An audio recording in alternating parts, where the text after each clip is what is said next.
Today we're making my potato sandwich bread. This stuff makes the best sandwiches. It's soft and flavourful, and the dough's made with mashed potato, which gives it a light and tender crumb. I'll be showing you how to make a potato bread dough from scratch, how to shape it to fit in a loaf tin, and how to bake it. Then we're going to be using the bread to make a triple layered crispy prosciutto club sandwich. So let's get started. First we're going to take a large floury potato. I'm using a Maris piper, and then we're going to peel it and cut it into small pieces. We need to get 100 grams of mash out of this potato, so it should weigh at least 150 grams when raw. When you make bread with potatoes, it's best to use a floury variety, so I'm using Maris piper, but Russet or King Edward's will work as well. So once we've prepped the potato, we're going to chuck it into a saucepan and cover it with cold water. Then we're going to cover the pan with a lid, set it over a high heat and bring it to the boil. Then we need to simmer the potatoes until they're tender. This will take around 5 to 10 minutes. They should feel soft when you poke them with a fork. So once our potatoes are cooked, we're going to measure out 100 grams of the potato water, and then we're going to drain the remaining potatoes.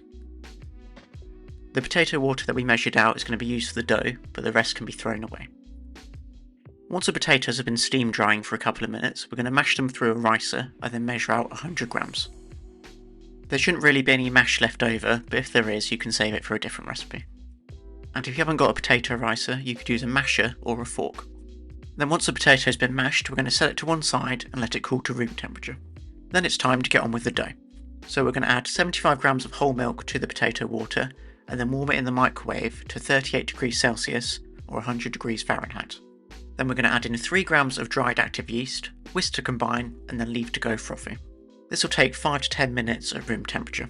In the meantime, we're going to add 375 grams of strong white bread flour into the bowl of a stand mixer with 20 grams of caster sugar, 9 grams of sea salt, a teaspoon of skimmed milk powder and a large egg. And also the cooled down mashed potato from earlier. Then once the yeast is ready, we're going to give it another whisk and then add into the flour.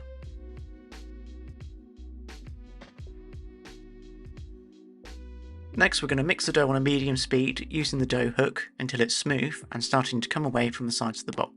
This will take around 5 minutes. Then with the mixer still running on a medium speed, we're going to gradually add in 35 grams of room temperature unsalted butter.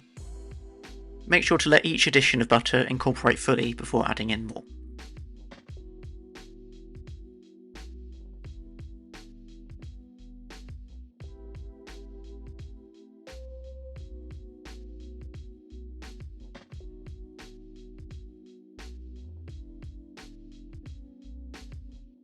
Then once all the butter's been added in, we're going to keep mixing the dough for another 5 to 10 minutes until it passes the window pane test.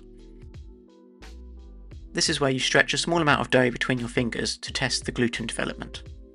If it stretches thin enough that you can see through it without tearing, it's ready. If it doesn't, it needs more mixing. Your dough should look something like this.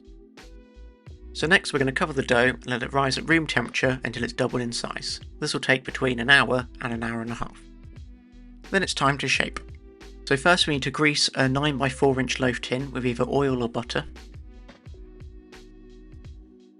Then we're going to knock the dough back and then tip it out onto a lightly floured work surface.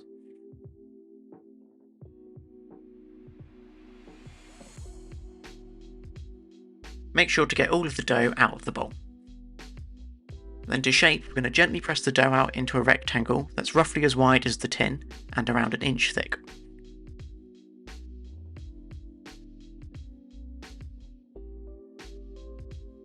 Then we're going to roll it into a tight sausage, starting at the end closest to us.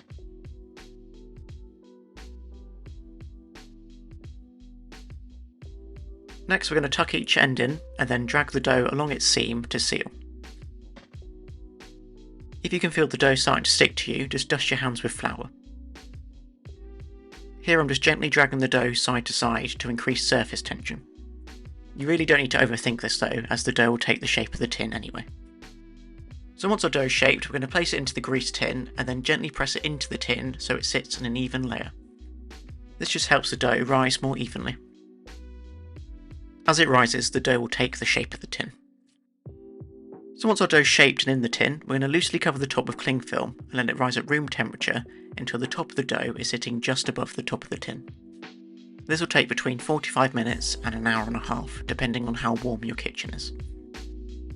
Then we're going to bake the bread at 175 degrees Celsius or 350 degrees Fahrenheit for 40 to 45 minutes until it's risen and a deep golden brown.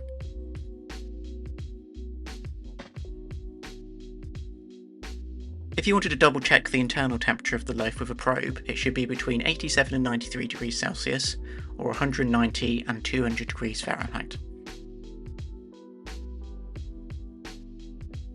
Then once the loaf's cooked, we're going to let it cool in the tin for 20 minutes and then transfer it to a wire rack. If you're using a well-seasoned tin, the loaf should just pop right out, but I was using a new one, so I had to loosen around the edges with a palette knife.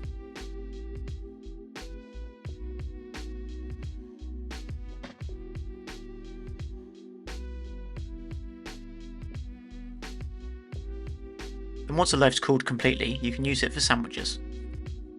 Or you could wrap the loaf in cling film or store it in an airtight container and it will stay fresh for up to 3 days.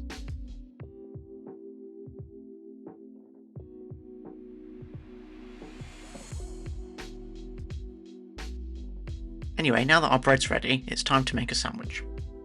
So I'm going to be making my crispy prosciutto club sandwich. This is a triple layered sandwich with lightly toasted bread, egg mayo, crispy prosciutto, grilled chicken, lettuce, tomato and Swiss cheese. Not forgetting the extra mayo as well.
So that's how you make my potato sandwich bread from scratch.